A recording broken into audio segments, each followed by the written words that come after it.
kalablab, welcome back to my life. So, mag-share lang dahil ko no sa akong sa lesson nga ako natun-an atong Sunday. So, nindot kaayo na talk about Christian living. So, naami sa Romans chapter 12.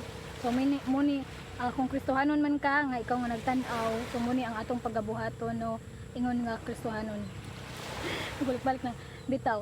So, gingon dito no nga kung ganahan man tag tinud-anay nga kalipay, so naay rank kung kisay unahon nato paghigugma para makaangkon tag tinud-anay nga kalipay kana nga gitawag og joy. So giingon pa J, so unahon nato paghigugma si Jesus, no? Unahon nato siya paghigugma kay syempre siya biya ang unang nahigugma sa ato no? So muna nga siya jud atong unahon paghigugma para makamautong mahigugma sa uban. So ikaduha muna to ang O, others. So atong isigkataw, atong higugmaon unahon nato kung unsay mas maka-benefit sa ila, makaayo sa ila, diba? Then ikatulo na nang atong kaugalingon. So ikatulo na atong kaugalingon, no? So kung atong una-unaon makaingon jud nga imposible man ni kay di ba nature biya sa mga tao, nature biya nato nga selfish ta, nature biya nato nga gusto nato atong gusto ang mautuman, di ba? Nature nato na nga kita ang serbisyuhan, kita ang maka-benefits, di ba?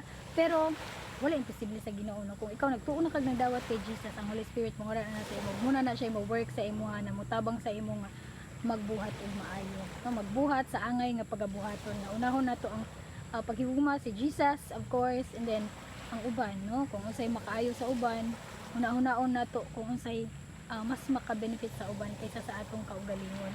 So kung inana lang no ang mga tao sa tibuok kalibutan, agoy kanindot jud, no? Siguro magmalipayon ang lahat. Itaw. So muna na inana ka importante nga kita nga mga Kristohanon musunod jud ta kung unsay mando sa Holy Spirit, no? Dili na to supakon.